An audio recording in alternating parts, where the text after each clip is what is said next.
Band ini pertama kali dibentuk pada tahun 1994. Anggota Muse bermain selama mereka tinggal di Teignmouth Community College pada awal 1990-an. Namun pembentukan Muse dimulai ketika Bellamy berhasil mengikuti audisi untuk gitaris di band Dominic Howard. Mereka meminta Chris Wolstenholme yang bermain drum pada saat itu untuk belajar bermain bass untuk band tersebut. Kemudian Wolstenholme setuju dan mengambil pelajaran itu. Sementara Bellamy harus menjadi penyanyi dan penulis lagu untuk band tersebut. Nama band pertama Bellamy dan Howard adalah Gothic Plague, Fixed Penalty, dan setelah itu Rocket Baby Dolls. Dengan image Gothic untuk bersaing dalam pertarungan antar band, tak lama setelah itu mereka mengganti nama menjadi Muse. Nama Muse itu terinspirasi oleh guru seni Matthew Bellamy yang menyebutkan kata Muses.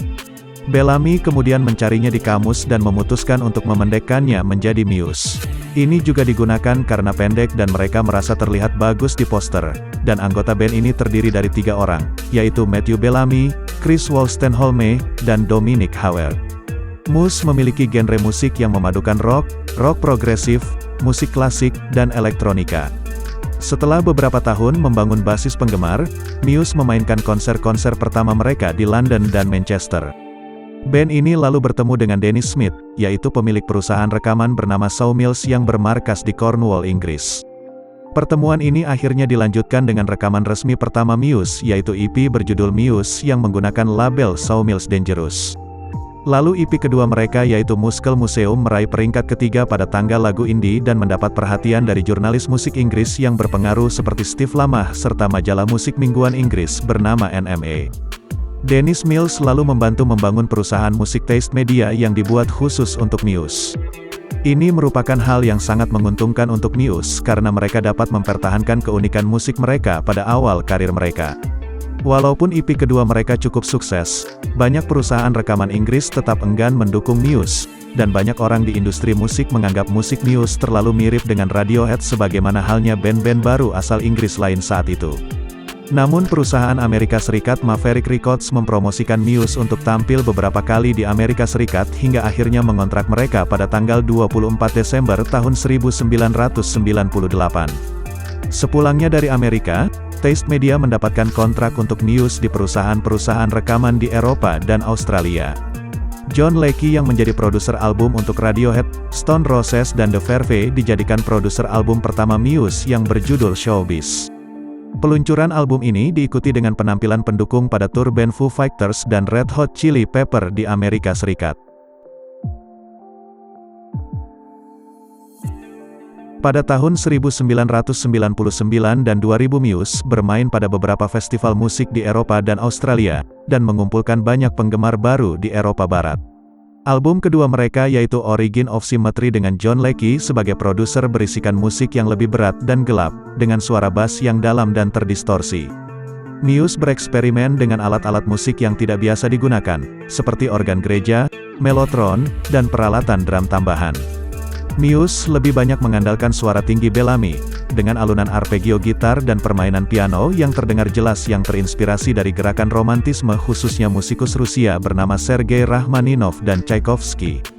Beberapa lagu seperti Space Dementia memiliki unsur klasik yang lebih kental oleh musik Rachmaninov.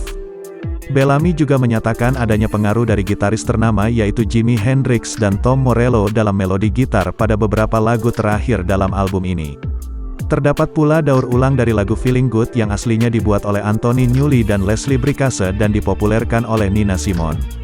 Penampilan Muse selama promosi album Origin of Symmetry berhasil menarik banyak penggemar dan membangun reputasi Muse sebagai band dengan penampilan live yang luar biasa.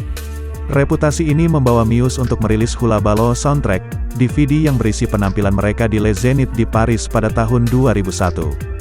Lalu secara bersamaan mereka juga merilis album ganda yang berisi B-side dan rekaman dari penampilan di Les Zénith. Album ganda single A-side juga dirilis, dengan 2 lagu baru yaitu In Your World dan Dead Star, yang berbeda dengan gaya opera lagu-lagu lain pada Origin of Symmetry. Pada edisi Februari tahun 2006 majalah Key Magazine album Origin of Symmetry berhasil menempati peringkat ke-74 pada daftar 100 album terbaik sepanjang masa menurut penggemar.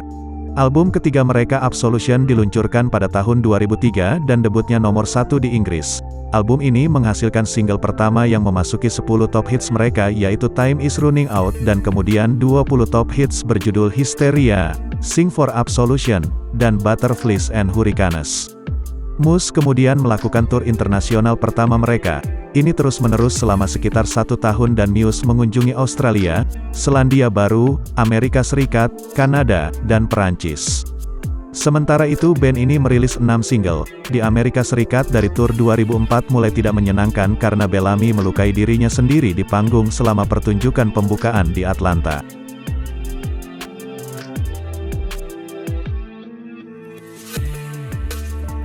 Lalu tur dilanjutkan setelah beberapa jahitan dan beberapa hari istirahat.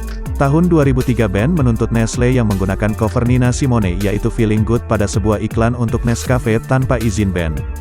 Mereka menyumbangkan uang kompensasi yang didapat dari Nestle sebesar 500.000 pound sterling untuk Oxfam, yaitu sebuah yayasan nirlaba yang bergerak di bidang pengentasan kemiskinan. Mereka juga mempunyai DVD yang dirilis oleh band pada tanggal 12 Desember tahun 2005 yang disebut Absolution Tour. Rilis resmi berisi editan Festival Glastonbury tahun 2004 dan sebelumnya cuplikan dari London Earl Court, Wembley Arena, dan Theater Wiltern di Los Angeles.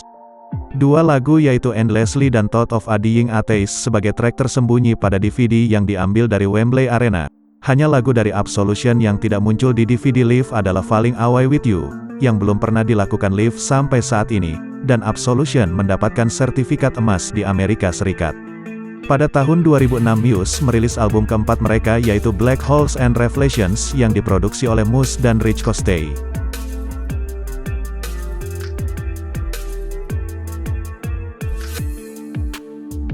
Judul dan tema album adalah hasil dari daya tarik band dengan fiksi ilmiah dan kemarahan politik. Album ini mencapai nomor 1 di Inggris, sebagian besar Eropa dan Australia.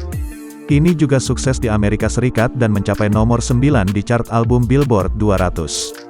Sebelum merilis album baru, band ini membuat pertunjukan live yang sempat terhenti ketika sedang merekam dan membuat sejumlah penampilan promosi dimulai pada tanggal 13 Mei tahun 2006 di BBC Radio Big Weekend. Lalu album kelima Muse berjudul The Resistance ini dirilis pada bulan September tahun 2009. Ini adalah album Muse pertama yang dihasilkan sendiri oleh band. Saat rilis album ini menduduki puncak tangga album di 19 negara, dan menjadi album yang ketiga di nomor Inggris dan mencapai 3 di Billboard 200. Kritik kebanyakan positif mengenai album ini, dengan banyak pujian ditujukan kepada ambisi, pengaruh musik klasik dan 13 menit 3 bagian yaitu Exogenesis Symphony.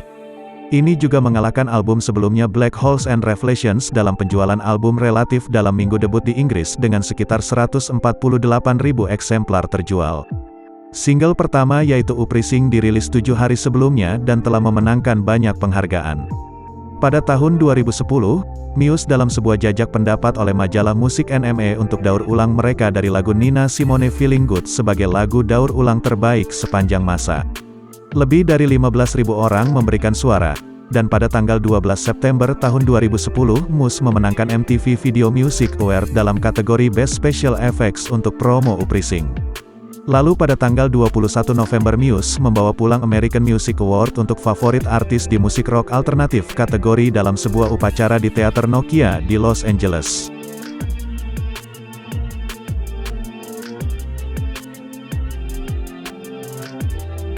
Pada tanggal 2 Desember diumumkan bahwa Muse telah dinominasikan untuk 3 penghargaan untuk 53 Grammy Award Best Rock Performance by a Duo or Group with Vocals, Best Rock Song, dan Best Rock Album. Berdasarkan airplay dan penjualan terbesar di Amerika, single Muse untuk tahun 2010 dengan Uprising, Resistance, dan Undisclosed Desires mencapai 1, 6, dan ke-49 di chart akhir tahun. Pada Grammy Award ke-53 pada tanggal 13 Februari tahun 2011 Muse memenangkan Grammy Award untuk Best Rock Album untuk The Resistance, dan Ivor Novello Award untuk International Achievement.